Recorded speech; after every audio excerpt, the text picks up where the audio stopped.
Welcome to clue today news. Kalwakurthy పట్టణంలో దొంగతనాలు 65,000 నగదు, 50 తులాల వెండి, తులంన్నర బంగారం చోరీ. తాళం వేసి ఉన్న ఇళ్లను టార్గెట్ చేసిన దొంగలు రెచ్చిపోయిన ఘటన చోటు చేసుకుంది. పూర్తి వివరాల్లోకి వెళితే నాగర్ కర్నూలు జిల్లా కల్వకుర్తి విద్యానగర్ కాలనీలో నివసించే గోపిరెడ్డి ఇంటికి తాళం పగలగొట్టి లోపలికి చొరబడ్డ దుండగులు చోరీకి పాల్పడ్డారు.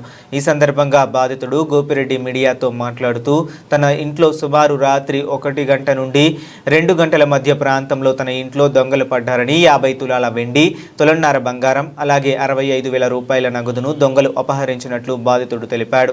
ఈ ఘటనపై గోపిరెడ్డి పోలీసులకు ఫిర్యాదు చేయగా కేసు నమోదు చేసిన పోలీసులు క్లూస్ టీం సహాయంతో దర్యాప్తు ప్రారంభించారు. దుండగుల కోసం గాలింపు చర్యలు చేపట్టినట్లు పోలీసులు తెలియజేశారు.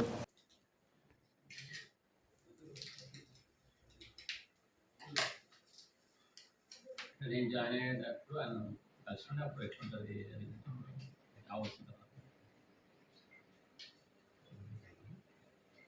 సార్ అన్నీ వాడేసినారు.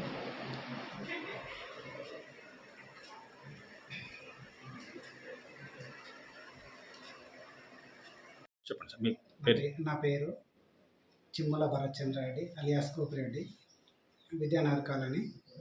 మా ఇంట్లో రాత్రి 1 నుంచి 3 మధ్యలో థెఫ్ట్ జరిగింది, దొంగతనం జరిగింది.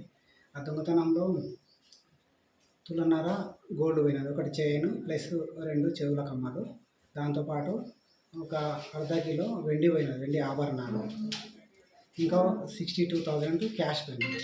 దాంతోపాటు ఇక ఇక్కడ కొంచెం డ్యామేజ్ చేసిపోయినారు డోర్లకు మా ఇంట్లో దొంగలు. దానివల్ల మేము మార్నింగ్ కంప్లైంట్ చేశాము. ఎస్ఐ గారు వెంబడే రిప్లై ఇచ్చేసి కానిస్టేబుల్ని పంపించేసి వెరిఫై చేసినారు. వెరిఫై చేస్తే వాళ్ళకు ఆధారాలు లేకపోతే క్లూస్ టీమ్ నుంచి నాగర్ కర్నూలు నుంచి ఇక్కడికి రప్పించారు. క్లూస్ టీమ్ వాళ్ళు ఇంకా వెరిఫై చేస్తున్నారు. దానివల్ల ఇంకా మాకు న్యాయం చేయాలని పోలీస్ వాళ్ళని వేడుకుంటున్నాం సార్.